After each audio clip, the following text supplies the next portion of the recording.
Hello everyone. Welcome to session 13 of IS Baba's rapid revision series of 500 high probable topics for prelims 2020.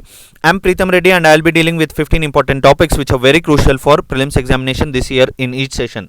So today's first topic is SCO, that is Shanghai Cooperation Organization. So you would have read in news that India to host meeting of the heads of the government of this SCO countries for the first time in 2020. Right, so we'll try to know about this SCO. So SCO is a permanent intergovernmental international organization, okay, and it is an 8-nation regional grouping.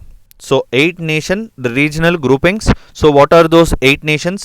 So India, China, Pakistan, Russia, Kazakhstan, Kyrgyzstan, Tajikistan and Uzbekistan. Okay, and it is important to note that this particular SCO, it was founded in 2001. Okay, and SCO covers 40% of the global population. So it covers almost like 42% of the world's population. Okay, and it also it has like 20% of the global GDP, and it also covers 22% of the world's land mass. Okay, so you have to remember SCO covers 42% of the world's population, 20% of the global GDP, and almost like 22% of the world's land mass. And SCO is the largest regional organization in the world. So remember this, SCO is the largest regional organization in the world in terms of both geographical coverage as well as population.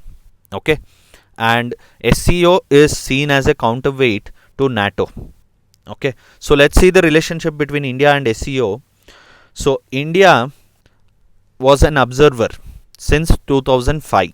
Okay, so since 2005 India was an observer, and in 2017 India became full-time member.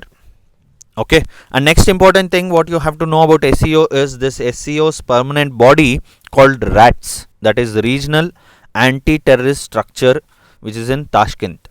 Okay, so it is important to note that SCO's permanent body, that is RATS, Regional Anti-Terrorist Structure.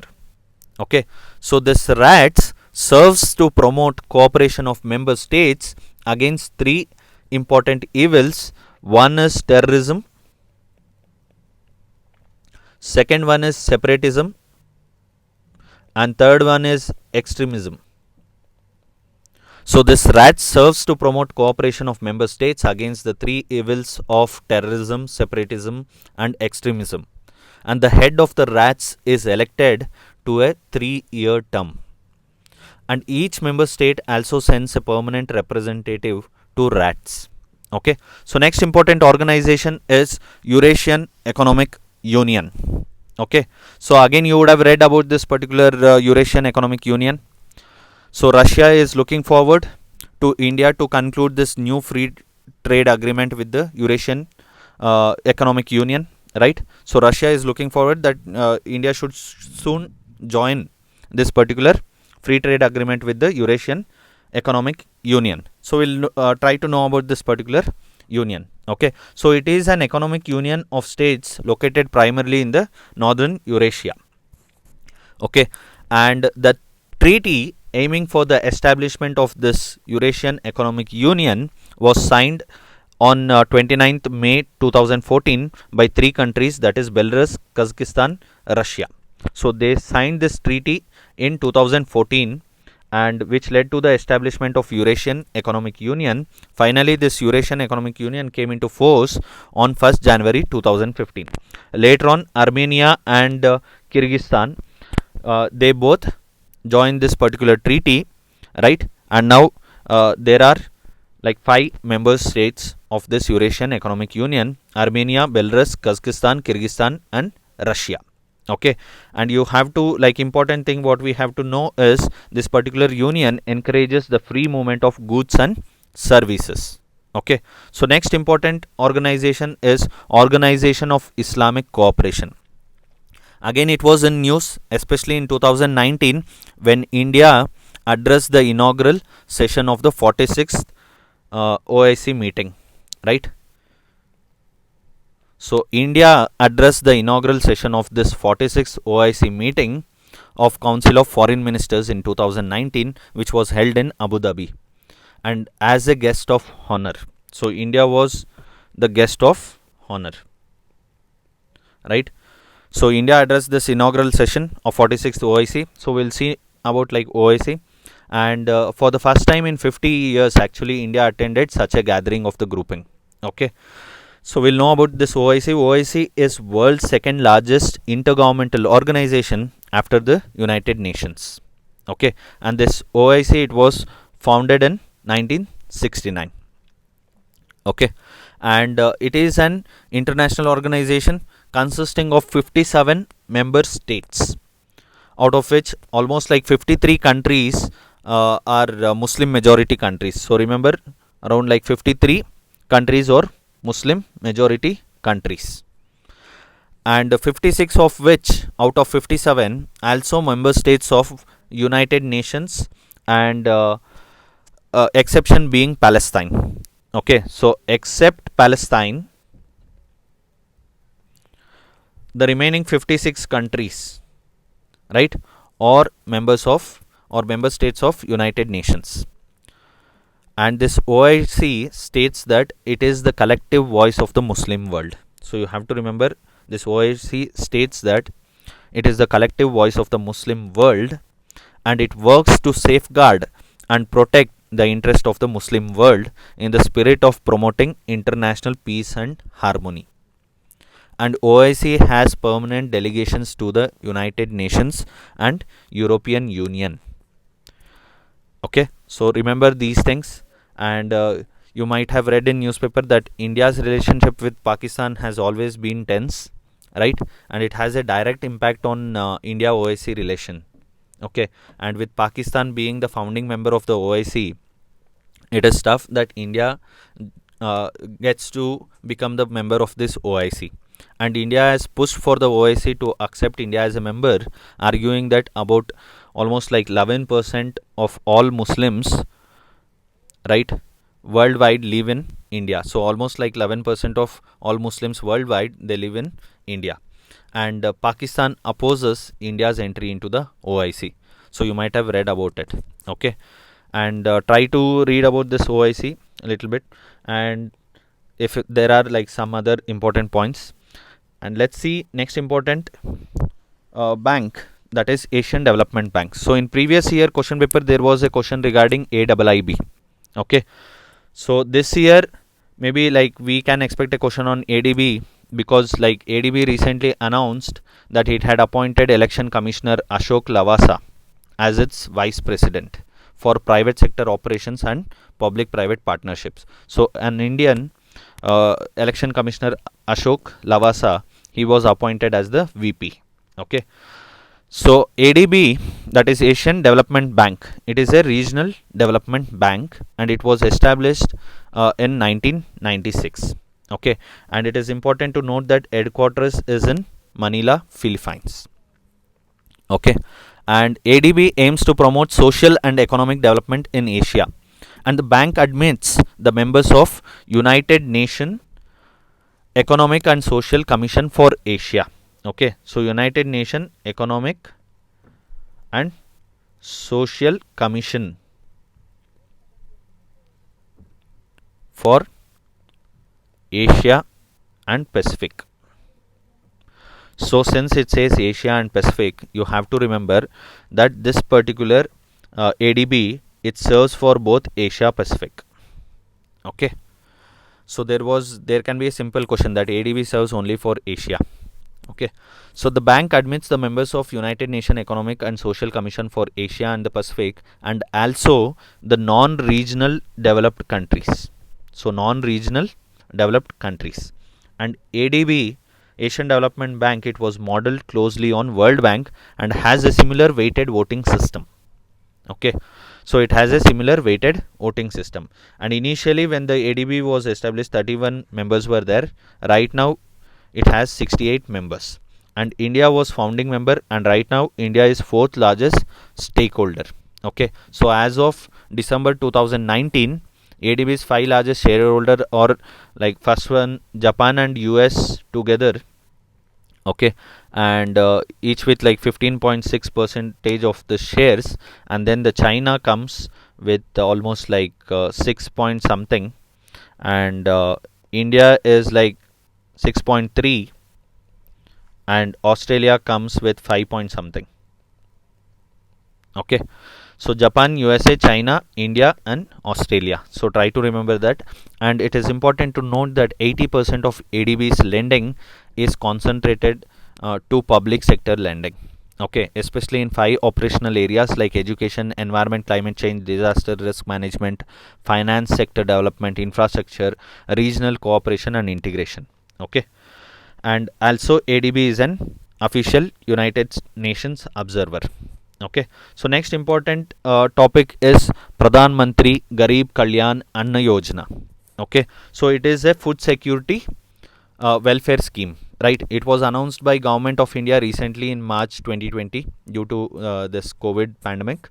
Okay, so it's a food security welfare scheme. The program is operated by Department of Food and Public Distribution and Ministry of Consumer Affairs, Food and Public Distribution. Okay, so the scheme aims to feed the poorest citizens of India by providing them grains through public distribution system. And note, the beneficiaries are the Antyodaya Anna Yojana and priority household card holders. Okay, so the beneficiaries here are Antyodaya Anna Yojana and priority household card holders. Okay, and this Pradhan Mantri Garib Kalyan Yojana, it provides 5 kg of rice or wheat per person and 1 kg of dal to each family. Okay, so one important thing what you have to note is that under this scheme, free distribution of food grains is meant to be given as an additional entitlement. So important thing is additional entitlement to the beneficiaries at the rate of 5 kg per month for 5 months, that is from July to November. Okay, so it was extended recently and they have extended it for another 5 months, and it is additional entitlement, that is already these card holders they will be getting ration. Okay, and above that particular ration they can get the free food grains. Okay, under this Pradhan Mantri Garib Kalyan Yojana. See, there is one more important topic like scheme, that is Atmanirbhar Bharat package. So under this Atmanirbhar Bharat package, it aims to provide 5 kg of free food grains per person and 1 kg of free whole gram per family. But the beneficiaries here are those who doesn't have PDS cards. Okay, or those who are not covered under this NFSA. Okay, so here these people are covered under NFSA, or they are part of like who have the ration cards, but here it is like those people who don't have ration cards. So especially beneficiaries are migrant laborers, stranded and needy families who are not covered under this NFSA and state scheme PDS cards. Okay, this is the difference, so please note it. It can be little bit confusing. Next important topic is Akali movement. So Akali movement, it's like 100 years now. Okay, so Akali movement is also called as Gurudwara Reform Movement, and it was a campaign to bring reform in the Gurudwaras. Okay, that is the Sikh place of worship in India during the early 1920s. Okay, this movement took place in early 1920s to bring reforms in the Gurudwaras, and the movement led to the introduction of 6th Gurudwara Bill in 1925. Okay, and which placed all the 6 shrines in India under the control of Shiromani Gurudwara Prabandhak Committee. Okay, so now because of this movement, the control of all the Gurudwaras which are in India, they came under the control of this SGPC. Okay, so initially Gurudwaras were under the control of Mahants, who were like alleged that time that they were corrupt, and also they used to get support from the British government. Okay, so British government used to support those Mahants. Okay, and so government saw that Akali movement was increasing because that like they used to get support from the moderates.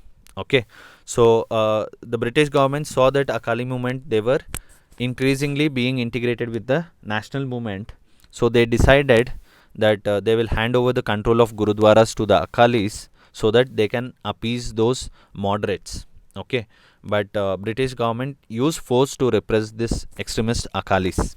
Okay, and the Akalis also participated in Indian independence movement against the British government, and they also supported the non-cooperation movement against them. So you have to remember them. Okay, so try to know about this Akali movement. Maybe there might be a question because it is 100 years. Okay, next important topic is Lokmanya Bal Gangadhar Tilak. Okay, so this 2020 marks 100 years of death of Bal Gangadhar Tilak. Okay, so 100 Punya Tithi.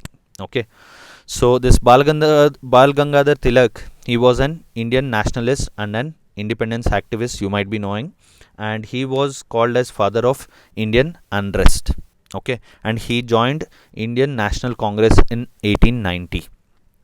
Okay, so he is called as father of unrest and he is popularly known as Lokmanya, and he dedicated his life for the cause of Purna Swaraj, that is complete self rule. Okay, so complete self rule, and he is one of the founders of Fergusson College in Pune, and he also started the Deccan Educational Society with his college batchmates such as Vishnu Shastri and Gopal Ganesh Agarkar. Okay, so he founded like Fergusson College, he was one of the founders, and also Deccan Educational Society, and he was one of the founders of All India Home Rule League along with Annie Besant and G.S. Kaparde.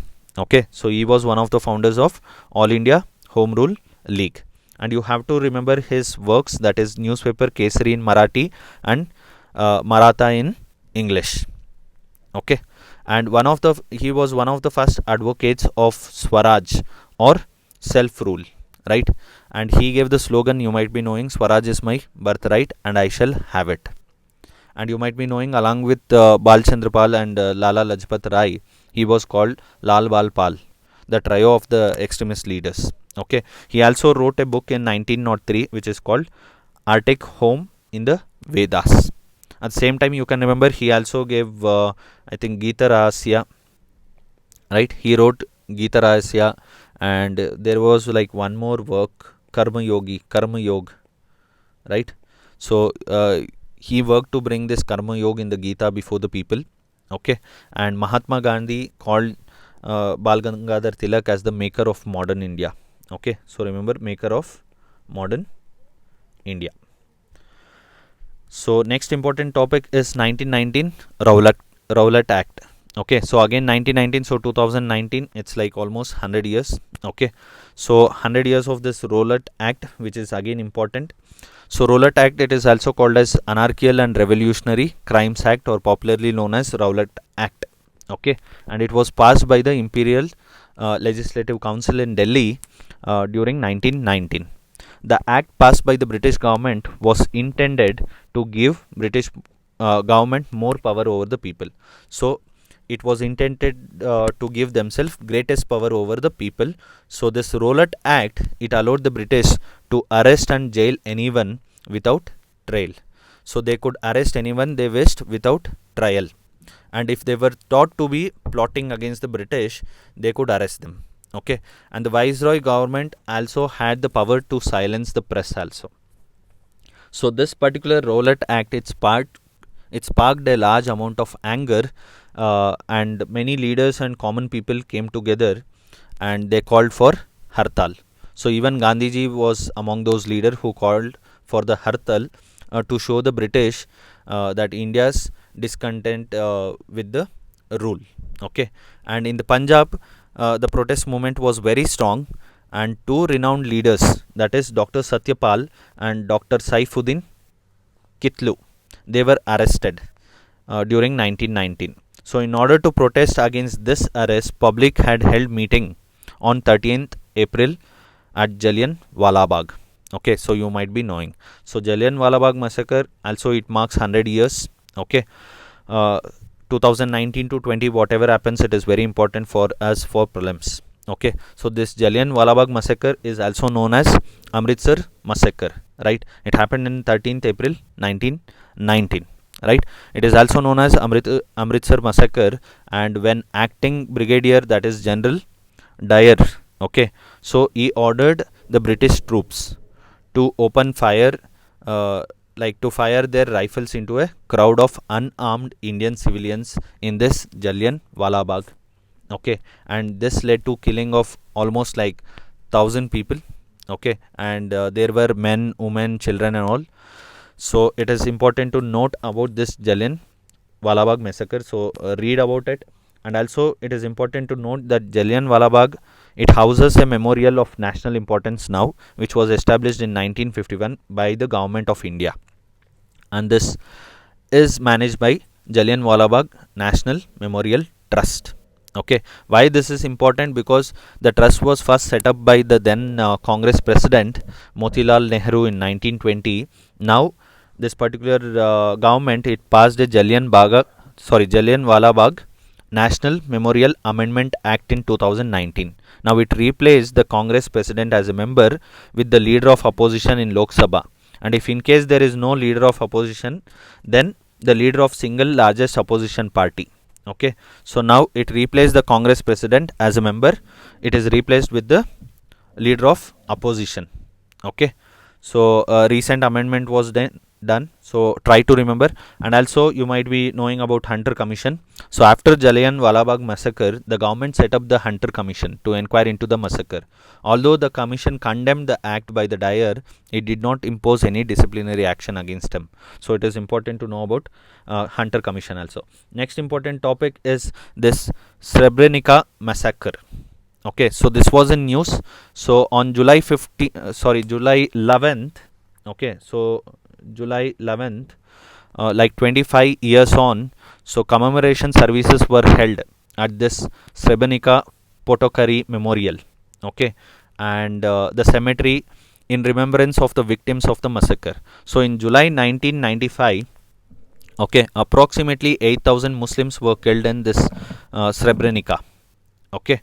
So that time, like 8,000 Muslims, mostly men and boys, they were killed by the this particular Bosnian Serb forces, which were led by Commander Ratko Mladic. So this was in news.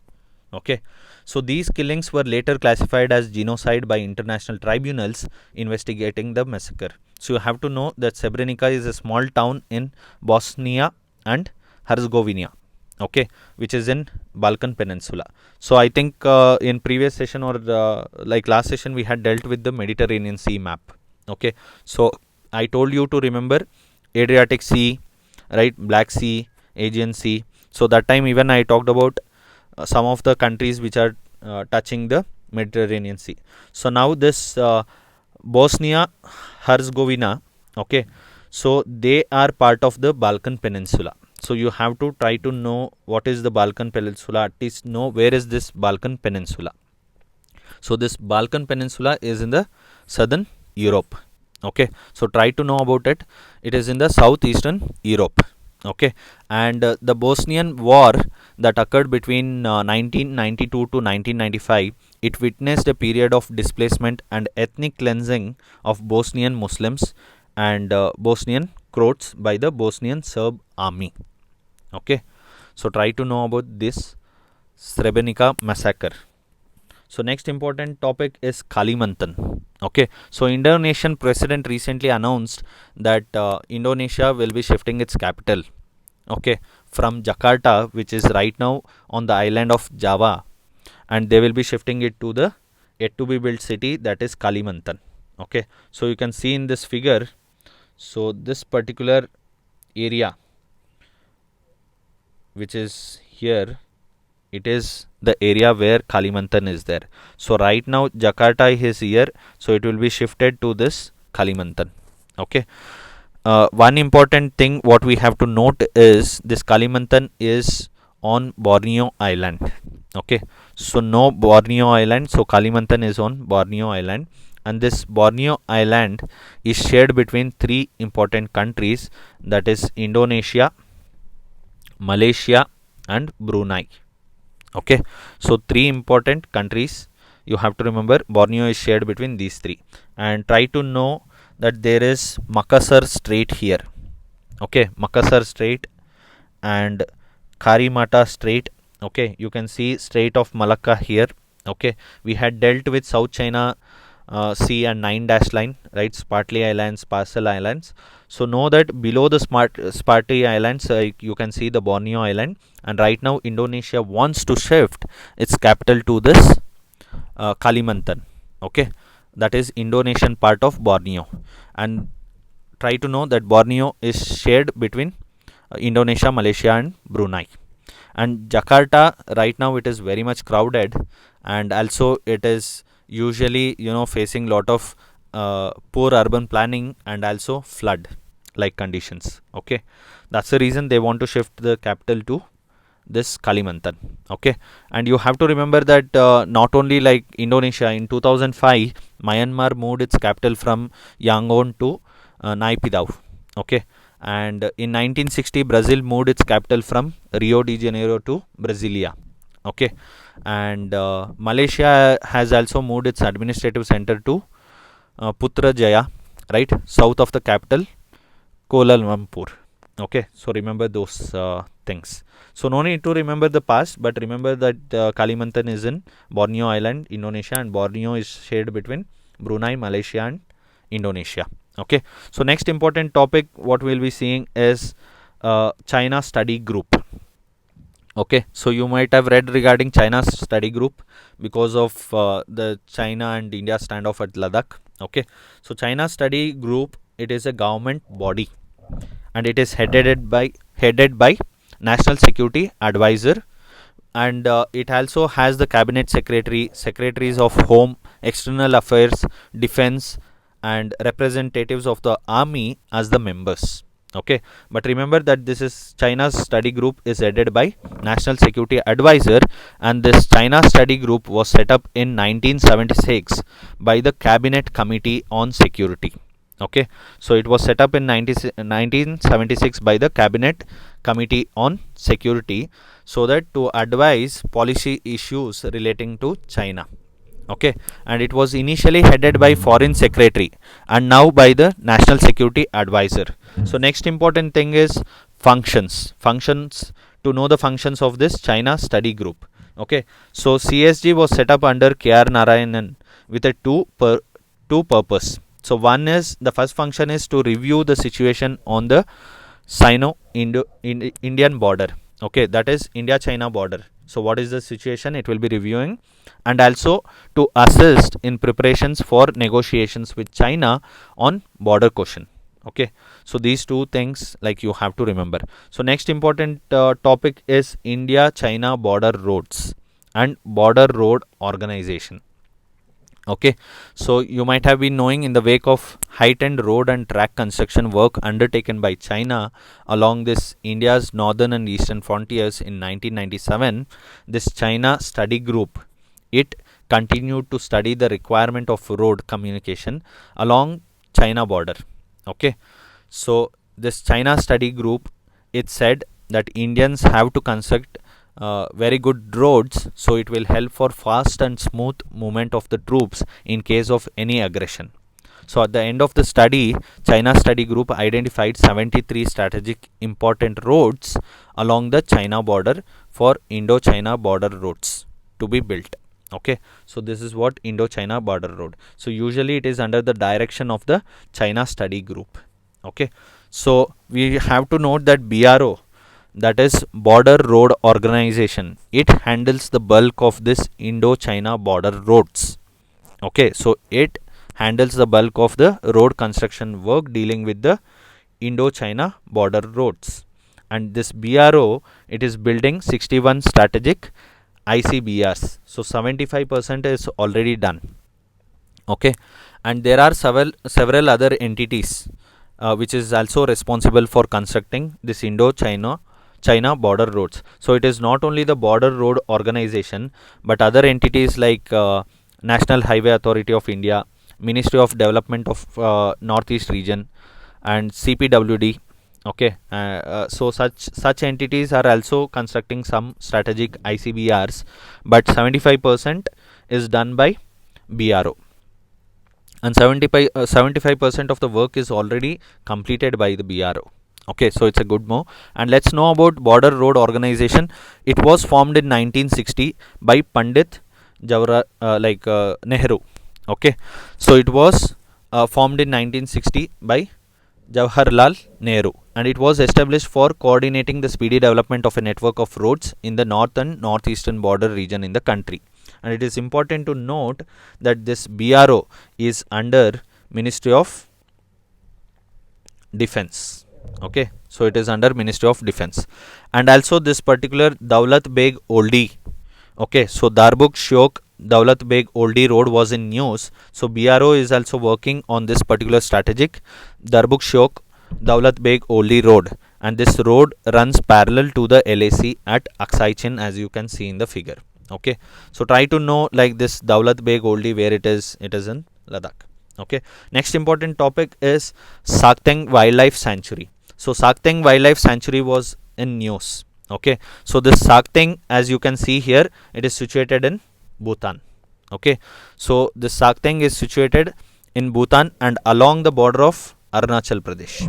Okay, so it is almost near the border of Arunachal Pradesh, and some part of which is also claimed by China. See, even after the India-Bhutan Relationship Treaty of 2007, Indian military is virtually Indian military is actually responsible for protecting Bhutan after Indian-Bhutan Friendship Treaty of 2007.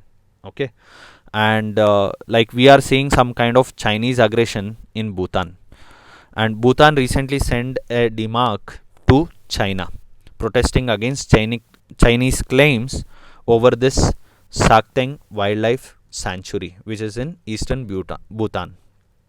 Okay, and you have to note that other important location which are in little bit issue or dispute between Bhutan and China, that is Pasamlang, Jakarlang Valley, okay, in the north, and in the west Doklam, and also some pasture lands that come up to the tri-junction point with India.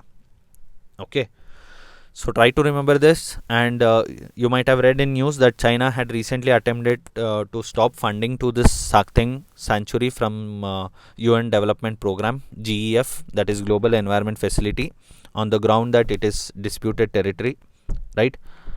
So try to remember Sakteng Wildlife Sanctuary, it is in Bhutan. So last important topic is Dibru Saikhowa National Park. Okay, so recent Baghjan oil blowout in Assam, you would have read, right? So you might have also read that this Baghjan oil blowout, it has affected flora, fauna and wetlands which are close to this Dibru Saikhowa National Park. Okay, also there is like Maguri and Motapung wetland. Maguri and Motapung wetland, okay, near this Dibru Saikhowa National Park.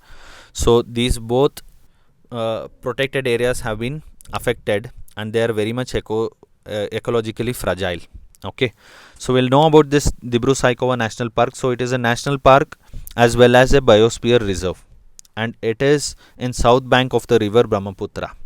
Okay, so this park is situated in the south bank of river Brahmaputra in the extreme east of Assam state, and it is bounded by Brahmaputra and Lohit rivers in the north and Dibru river in the south. That's why it gets its name Dibru Saikhowa. Okay, and we will know about the forest type. So the park has forest type comprising of semi evergreen forests, deciduous forests, littoral and swamp forest, and patches of wet evergreen forest. And this forest is renowned for its salix trees. So this is the unique thing. And this Dibru Saikhowa National Park is considered as the largest salix swamp forest in northeastern India. Okay, so try to remember. Also note that Assam has 5 national parks: Kaziranga National Park, Manas National Park, Orang National Park, and this Dibru Saikhowa National Park and Nameri National Park. Okay, this time I am expecting a question on Dibru Saikhowa and one unique thing is Salix swamp forest in, like, it is the largest Salix swamp forest in northeastern India. Okay, so thank you for watching the video. Do subscribe and do comment if you have any queries. Thank you.